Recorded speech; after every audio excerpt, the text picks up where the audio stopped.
আসসালামু আলাইকুম। এই আজকে আমরা নারিশের 2 বস্তা কোয়েল ফিড আর একটা হলো স্টার্টার ফিড নিয়ে আসলাম। 15 কেজি স্টার্টার ফিড আনছি আর 25 কেজির বস্তা 2 বস্তা আনছি। আমাদের এদিকে মূলত নারিশের এই কোয়েল ফিডটা পাওয়া যায় না, তো এইটা আনতে হয়েছে একটু দূরে থেকে। আর এরপরে চিন্তা করছি যে এইভাবে আর আনবো না।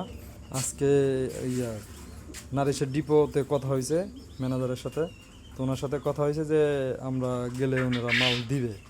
তো এরপরে চিন্তা করছি যে আমরা যখন মাল আনবো একবারে সরাসরি ডিপো থেকে আনবো।